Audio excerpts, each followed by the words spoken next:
வணக்கம் நண்பர்களே, welcome to Sam Dev's kitchen. இன்றைக்கி ஒரு சூப்பரான நிறைய பேருக்கு தெரியாத ஒரு ரெசிபி தான் நம்ம பார்க்க போகிறோம், கறி பூரி. அதுக்கு ஃபஸ்ட்டு நம்ம மாவு பனஞ்சு எடுத்துக்கலாம். நீங்கள் கோதுமை மாவும் எடுத்துக்கலாம், இல்லை மைதாலையும் செய்யலாம். நான் இன்றைக்கி கோதுமை மாவு எடுத்திருக்கேன். ஒரு கப் கோதுமை மாவுக்கு தேவையான அளவு உப்பு, 1 டேபிள் ஸ்பூன் ஆயில் வச்சு கொஞ்சம் கொஞ்சமாக தண்ணி சேர்த்து நல்ல சப்பாத்தி மாவு பதத்துக்கு நம்ம பிசைஞ்சு எடுத்துக்கலாம். நம்ம சாம் தேவ்ஸ் கிச்சனில் பார்த்திங்கன்னா ஒரு 2-3 நாளாகவே கொஞ்சம் சரியாக வீடியோ வராமல் இருக்கும். ஒன்றும் இல்லை, நம்ம ஒரு சின்ன வேலையாக நம்ம ஊருக்கு போயிருந்தோம், ஒரு சின்ன ட்ரிப்பு.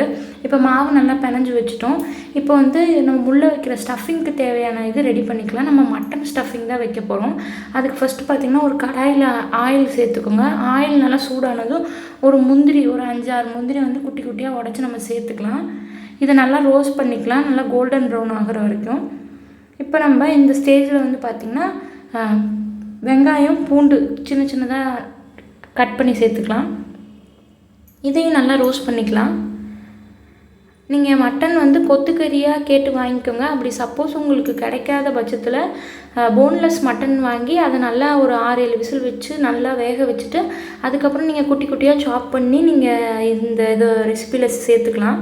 இப்போ மஞ்சத்தூள் ஆட் பண்ணிக்கலாம். தேவையான அளவு உப்பு, நம்ம மாவுலேயும் உப்பு போட்டிருக்கோம், மட்டன் வேகப்பையும் உப்பு போட்டிருக்கனால நீங்கள் உப்பு தேவையானது அளவுக்கு பார்த்து சேர்த்துக்கலாம்.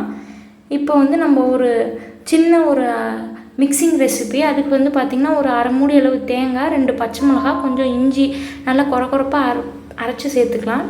இது கூடவே சோம்பை பவுட்ரு பண்ணி நம்ம சேர்த்து எல்லாத்தையும் நல்லா வணக்கி வச்சுக்கலாம்.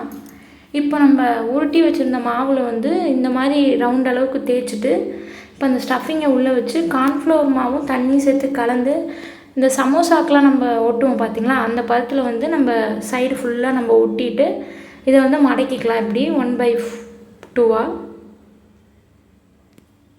இப்போ இந்த மாதிரி நமக்கு ஒரு கொலக்கட்டை ஷேப்புக்கு நமக்கு வந்துருச்சு. இது மாதிரியே நம்ம வச்சுருக்க மாவில் எல்லா ஸ்டஃபிங்கும் போட்டு நம்ம ரெடி பண்ணி வச்சுக்கலாம். இப்போ ஆயில் சூடானது இது ஒன்றா நம்ம பொரித்து எடுத்துக்கலாம். ஆல்ரெடி நம்ம ஸ்டஃபிங் நல்லா ஃப்ரை பண்ணியிருக்கனால கொஞ்சமாக நம்ம அந்த பூரி வெந்த பதத்துக்கு நம்ம எடுத்துக்கிட்டால் போதும். இந்த மாதிரி ஒன்றா போட்டு நீங்கள் எடுத்துக்கலாம் ஸ்லோ ஃப்ளேமில் வச்சு.